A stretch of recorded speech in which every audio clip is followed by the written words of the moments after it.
Why have you come here? I must ask you to consider that question very seriously. What is it that we are seeking, you and I, when we engage in this kind of inquiry? Perhaps you are here hoping to find some comfort, some system of belief, or a new method for living that will finally bring you peace, that will finally organize the chaos of your life. You may be looking for a new authority, someone to tell you what to do, how to think, how to feel, because the old authorities, the religions, the political ideologies, the gurus, the scientists have so obviously failed us, or rather, we have failed to find any ultimate security in them. I understand this urge, this deep, aching desire for certainty in a world that offers none. But I must be very clear from the outset. I am not here to offer you any of that. I am not your authority. I have no system to give you, no dogma to sell, no new path to follow, because all paths, all systems, all authorities are, in the end, just inventions of the mind, and it is the mind itself that we must understand. What I am interested in, and what I hope we can be interested in together, is something far more radical. We are here to see if it is possible to bring about a total, radical transformation of the mind itself, not merely to polish the bars of our own psychological prison, but to see if we can walk out of that prison entirely. We are not here to simply accept things as they are, to grow cynical and resigned to the misery of the world. Nor are we here to simply revolt against it, because revolt, as we generally understand it, is almost always just a reaction, a pendulum swing from one extreme to another, which creates its own opposite and continues this cycle of conflict. The communist revolts against the capitalist, the atheist against the believer, the counterculture against the establishment. And what truly changes, the names change, the faces change, the flags change, but the underlying structure of aggression, of power, of tribalism, of fear, that remains. No, we are here to understand, to go into this extraordinary, complex problem of human existence with our whole heart, with our entire mind, with everything that we have. We are here to find out for ourselves if there is a way of living differently, a way of being in this world that is not saturated with conflict, fear, and sorrow. And surely this is the most urgent question, isn't it? Just look at what the world has become, what we as human beings have made of it. We have achieved a mastery of the external world that is truly staggering. We can split the atom, we can fly to the moon, we can communicate across the globe in an instant, we can manipulate the very building blocks of life. Our technological advancement is breathtaking. And yet, what are we inwardly?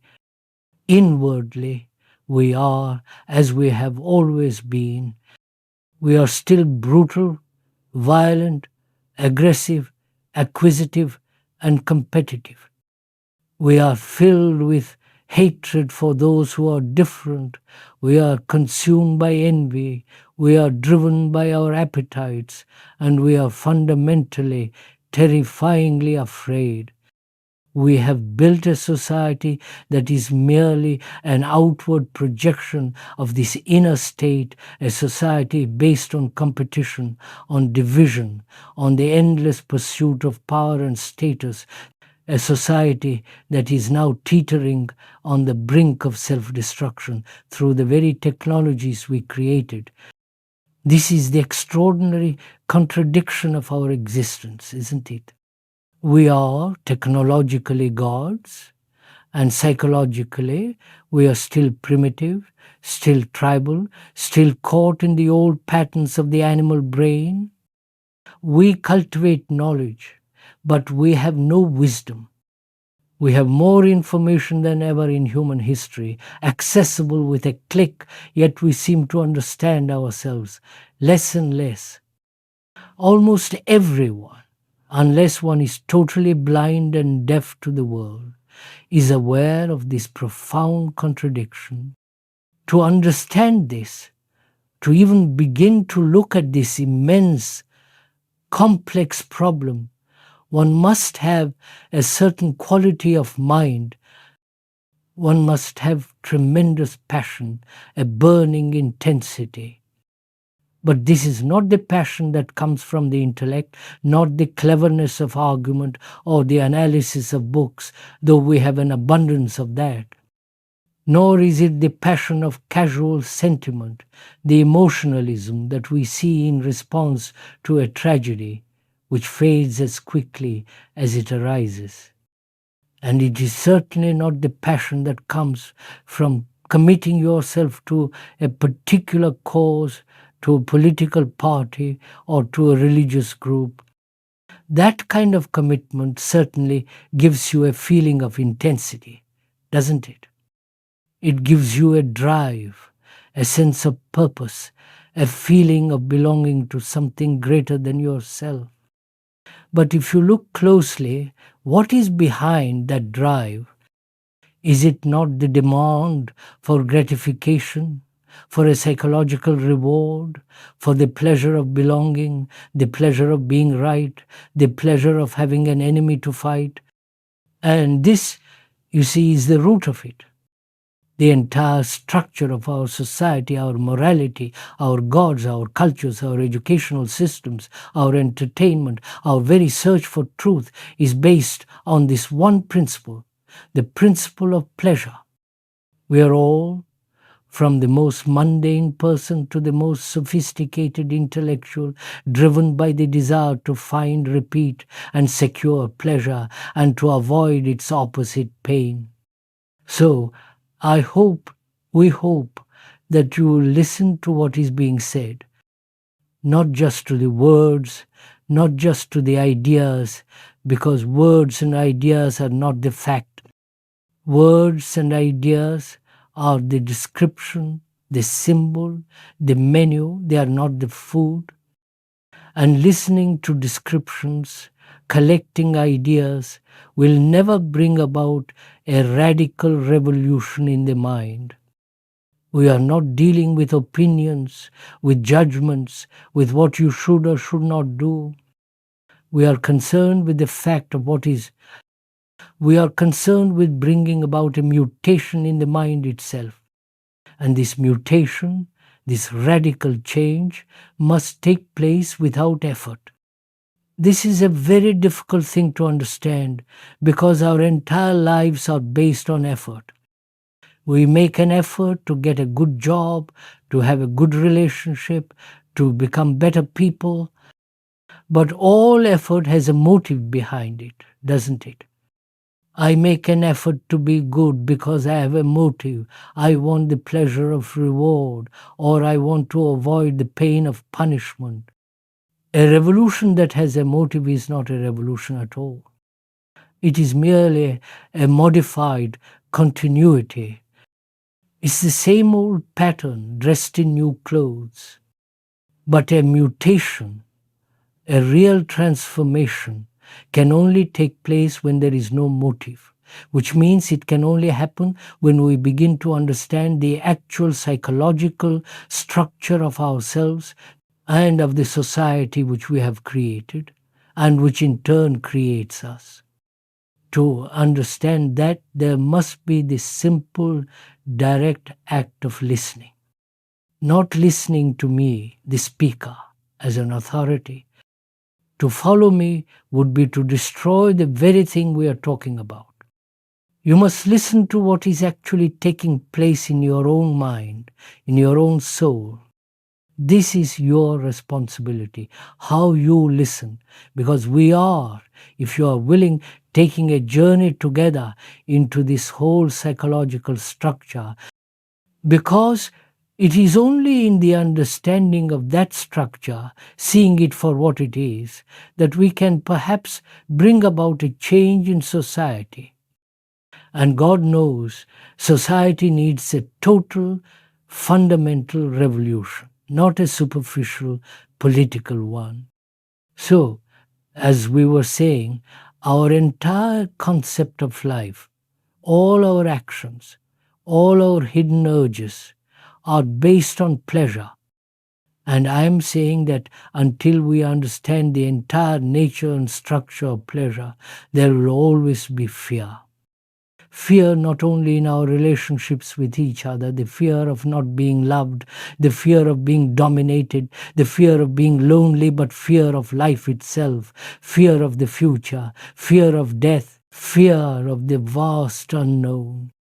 Without understanding pleasure, there can be no freedom from fear. And please, we are not denying pleasure. We are not advocating some puritanical, austere life of suppression. That is just another trap. We are not saying you must deny or substitute pleasure. We are here to examine it.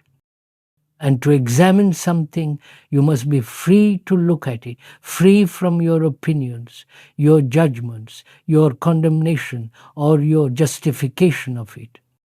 Otherwise, you cannot examine it. You have already decided. We must look at pleasure. Pleasure is an extraordinary thing to understand, isn't it?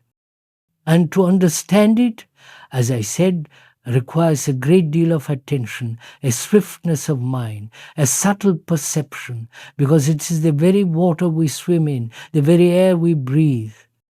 We are so heavily, so profoundly conditioned to accept and to function with the motive of pleasure, with the constant underlying demand for gratification, that we are almost incapable of looking at it objectively. We either condemn it, as the Puritans and the ascetics do, which is just another form of fear, or we justify it, saying, life is short, why not enjoy it? Which is a form of escape. But we rarely, if ever, simply look at it, hold it in our hands, and examine its entire structure. Because we are so conditioned, our attention is always limited. We look at life in fragments, and this is one of the most fundamental fragmentations. As long as this particular fragmentation exists, the me who wants pleasure and the me who wants to avoid pain, one cannot possibly see the total. If you say, I must have this particular pleasure, I must hold on to my beliefs, my status, my relationship, my ambition, and I will hold on to it at any price, then you have already closed the door. You cannot comprehend the total pattern of pleasure, and we must be concerned with seeing the totality of it. So, what is this totality of pleasure? What is involved in it?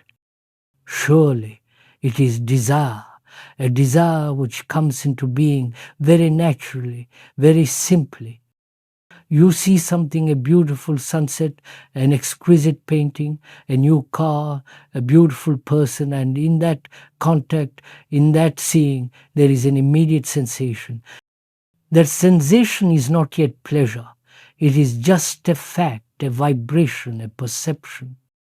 But then, almost instantaneously, what happens? Thought comes in. Thought, which is the response of all your memory, all your past experiences, all your conditioning, looks at that sensation and says, that is wonderful, I want it. Or that was lovely yesterday, I must have it again tomorrow. It is thought that takes the raw, immediate sensation and transforms it into desire, and it is thought that gives that desire the sustenance, the quality of pursuit, and the demand for fulfillment. That continuation of desire, sustained by thought, is what we call pleasure. One can see this so simply if one just observes one's own mind. It's all there in front of you.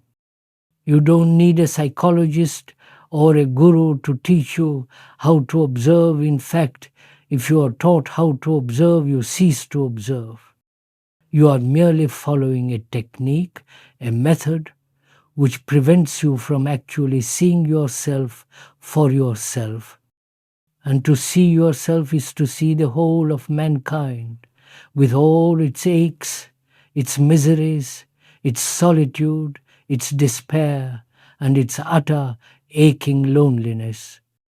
When you do so observe, it unfolds endlessly, which is life itself. Then you are not dependent on anyone.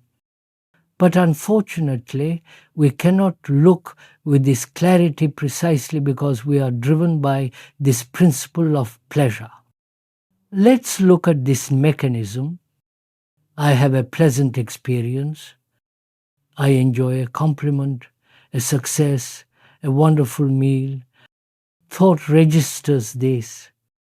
Memory, which is the bank of thought, stores it. Then thought demands its continuity. Thought thinks about that pleasure of yesterday and it projects that pleasure into tomorrow, demanding that it be renewed. I must have that experience again. And so thought, by its very nature, creates the past, the memory of the pleasure, and the future, the demand for its repetition. This is how thought creates psychological time. We will go into this more deeply because it is time created by thought that is the very root of fear. But first, let's stay with the total pattern of pleasure. We see the upside, the gratification. But what is the other side of that coin? The pleasure of possessing something, what does it bring with it? It brings the fear of losing it.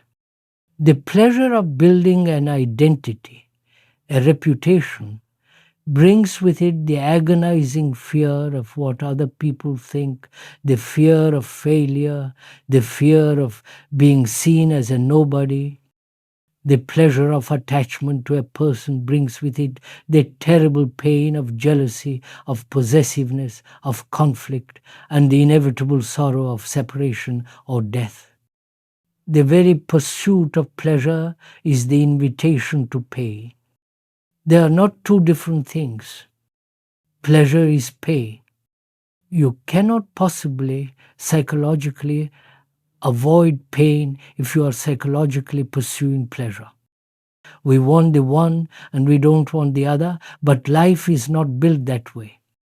And a mind that functions on this emotional basis of want and not want cannot deal with fundamental human problems. And what do we do when the inevitable pain, the frustration, the agony, the remorse, the ache of loneliness arises? When all our pleasures are denied or turned to ash, as they always do, we escape. And what are our escapes? They are, if you look at them, simply another more subtle continuation of pleasure. We escape through entertainment, diving into a digital world of endless scrolling, seeking the next tiny hit of dopamine, the next like, which is a perfect modern example of sensation sustained by thought.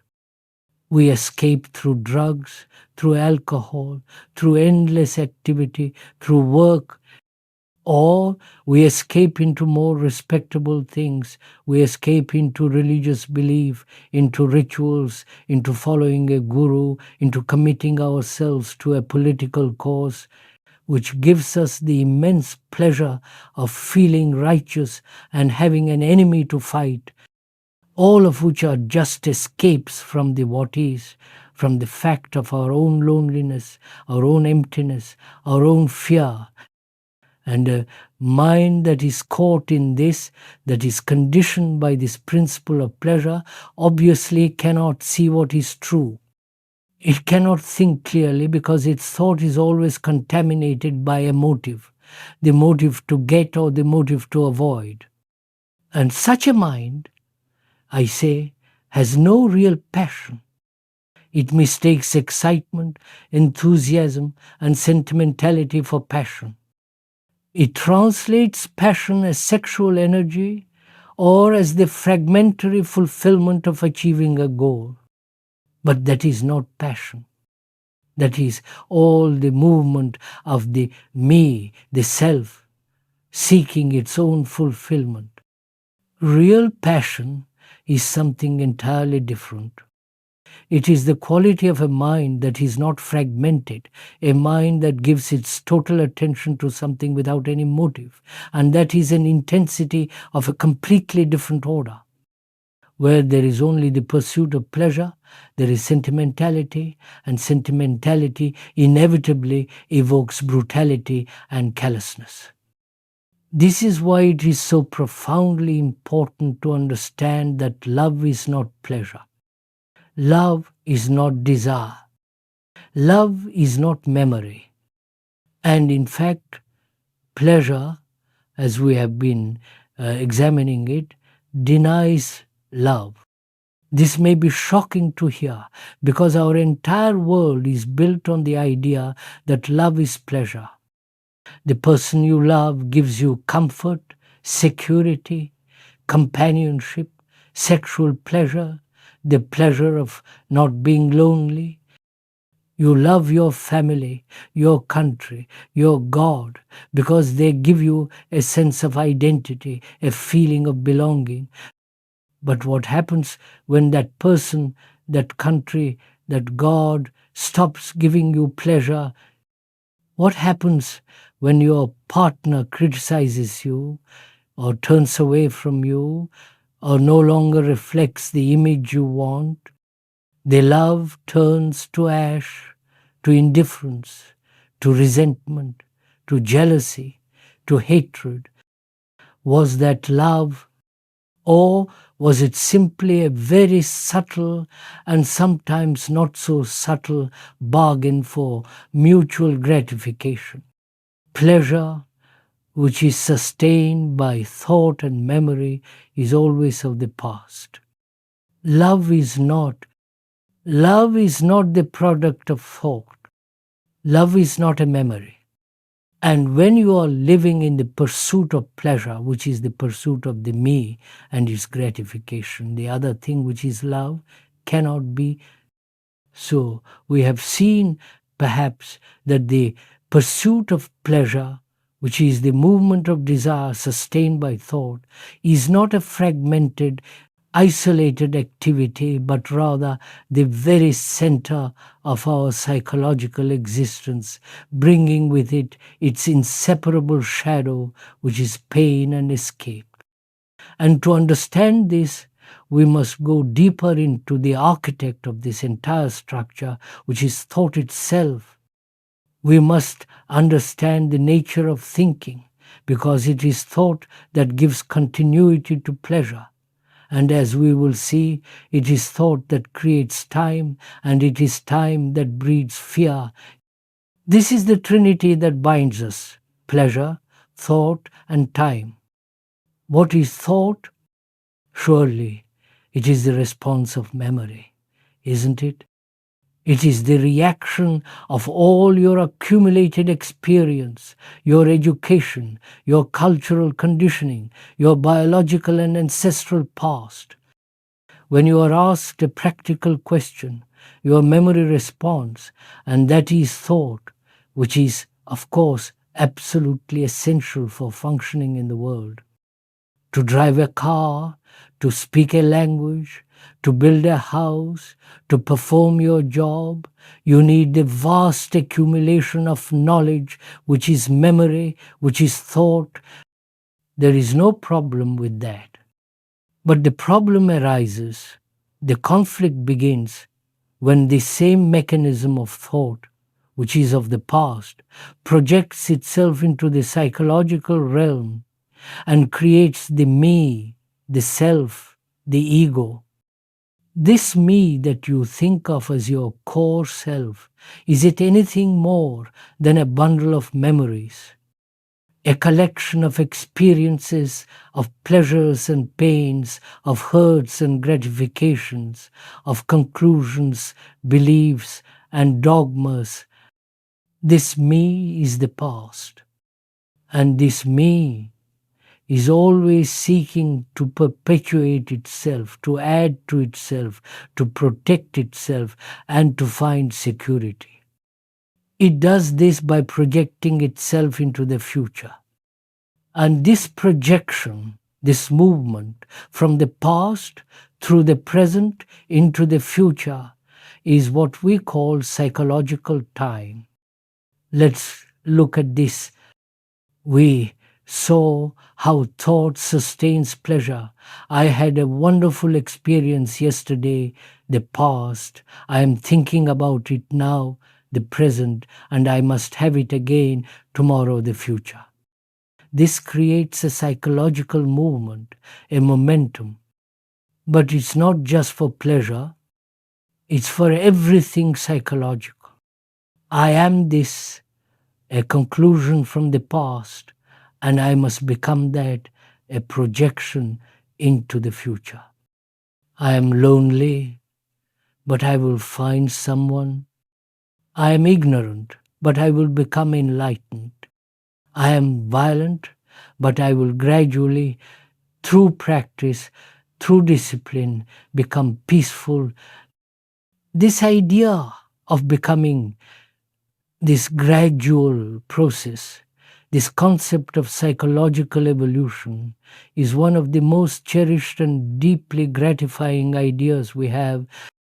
We all believe in it in some form.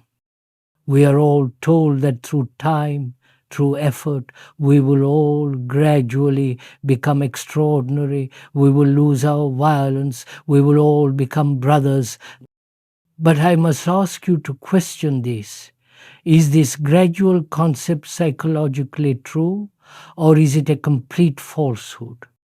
I am not offering an opinion. I am asking you to look at the fact. When you say, I will be non-violent tomorrow, what are you today? You are violent. And by projecting the ideal of non-violence into the future, you have given yourself permission to continue being violent today, haven't you? This idea of gradualness is an invention of thought to avoid facing the fact of what is right now. It is a form of escape. It is, in fact, another form of pleasure, the pleasure of hope, the gratification of making progress, which allows us to tolerate our own inner chaos and brutality without actually having to end it. Because to end it now, in this very second, seems impossible. So thought says, don't worry, take your time, you'll get there eventually. And so we live and die in conflict, always striving, always becoming, and never being. This psychological time which thought has created is the very root of fear. Have you ever considered what fear actually is? Fear is never, ever about the present. It doesn't exist by itself. Fear is always in relation to something, and that something is projected by thought. You are afraid of something that might happen in the future based on an experience from the past. You are afraid of losing your job, which is a projection into the future. You are afraid of being lonely, which is the memory of past loneliness projected as a possibility for tomorrow. You are afraid of your neighbor, of what people think, of illness, of not being successful, of not finding enlightenment. And the ultimate fear, of course, is the fear of death, the fear of the unknown, the fear of the complete cessation of the me that thought has so carefully built and cherished over a lifetime. This is all the movement of thought, which is time projecting an image and then recoiling in fear from the very image it has created. So thought creates the I will be and also creates the I might not be. Thought creates the pleasure and thought creates the fear of losing that pleasure. It is a closed, self-sustaining loop. Therefore, to be totally, psychologically, and completely free of fear, not just partially, not just managing it, not just suppressing it or escaping it, but to end it, one must understand this entire structure of pleasure, thought, and time. And this understanding, as I have said, is not an intellectual or emotional one. You cannot think your way out of fear, because thought is the very agency that creates it. You cannot make an effort to be fearless, because the me who is making the effort is the very bundle of memories and fears he is trying to overcome. This understanding can only come when there is total attention. When you give your complete attention to something in that state, is there any time when you're looking at a flower or at your own anger or at your own fear with your whole being, without judging it, without naming it, without trying to change it, just looking in that state of intense, total attention? There is no yesterday or tomorrow. There is no me who is observing. There is only the fact. And in that state of attention, time comes to an end. This is not a mystical or a complex idea. You can see it for yourself. When you give your attention to something completely, you don't say, I will do it tomorrow. The doing is instantaneous with the seeing. But that ending of time, that state of total attention, cannot possibly be when there is a center, which is the me, operating from the principle of pleasure. Because, as we saw, pleasure is pain. The two are inseparable. If you are pursuing the one, you are creating the other. And a mind that is caught in this duality of want and not want, a mind that has been dissipated all its life in fragmentary action, finds it extraordinarily difficult to give this total attention. We only seem to act totally when there is a major crisis, a war, an accident, a death. Then, for a moment, we wake up and give our whole attention. And I am saying this is a crisis. A talk of this kind, an inquiry of this nature, is a challenge to your entire way of life. Please don't just push it aside. It may seem difficult, but it will not be difficult if you are following your own state of mind, not my words. It is like sitting on the bank of a river and watching the river's water go by. And when you so watch with that quality of attention, there is neither the observer nor the observed. There is only the movement. When you are so observing, when you are looking at this whole movement of life, the agony, the despair, the terrible ache of a meaningless existence, the constant grinding routine, the boredom, the great shadow of fear, the fear of death, which we must look at another day when you can watch all this, a most extraordinary thing begins to happen. You can watch all this, but only when you see the watcher. For most of us, when we try to observe, there is a division. There is I, the observer, and that the thing I am observing. I am observing my anger. I am observing my fear. I am observing my loneliness. This creates an immediate split, a duality, which is the very source of all conflict.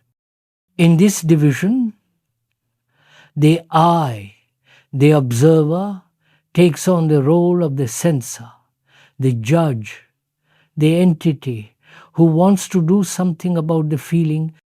The observer says, this fear is painful, I must get rid of it. Or this anger is bad, I must control it. Or this pleasure is good, I must hold on to it. But have you ever asked yourself, who is this observer? Is the observer, the I, any different from the thing he is observing? Is the I who says I am lonely different from the feeling of loneliness itself? Or has thought created the observer as a separate entity, a thinker apart from its thoughts, in order to feel a sense of permanency and control? When you look closely, with this total attention we have been speaking of, you will see the most profound truth. The observer is the observed. The I who is watching the anger is the anger. It is not separate. The I is just a bundle of past memories of anger, of reactions, of conclusions, and that bundle, when a new challenge arises, says, I am angry. The feeling and the feeler are one. The thinker is his thoughts. The experiencer is the experience. There is no me separate from my qualities, my fears, my beliefs. The me is those things. This realization is the absolute crux of the matter, because as long as we maintain the illusion of a separation between the observer and the observed, we will be in perpetual conflict, making endless, futile efforts to change ourselves, which is merely one part of the mind, one fragment of thought trying to dominate another fragment. This is the entire trap of the self-help culture, the spiritual disciplines, the promise of gradual improvement. It is all based on this false duality. But what happens when you see with absolute clarity that you are your fear? Not that you have fear, but that the entity you call I is the very sensation and reaction of fear. What happens when you see that you are your envy, you are your loneliness? In that seeing, there is no more division. There is no one to condemn it, no one to justify it, no one to escape from it. There is only the fact of that state. And when you give your total undivided attention to that fact, without the observer who is the past, the fact itself begins to transform. When there is no me fighting the fear has no one to sustain it, no past to feed it, no future to project into.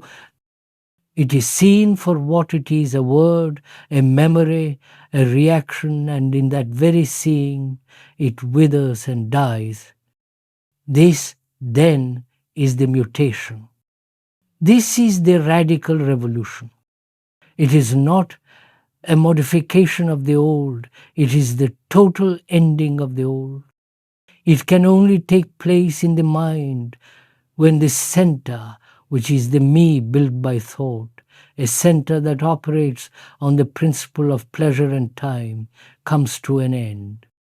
When pleasure which is pain, when time, which is thought, and when fear, which is the shadow of time, when these things are understood not intellectually, but by seeing their entire structure, by giving your life to understanding them, then they come to a natural, effortless end.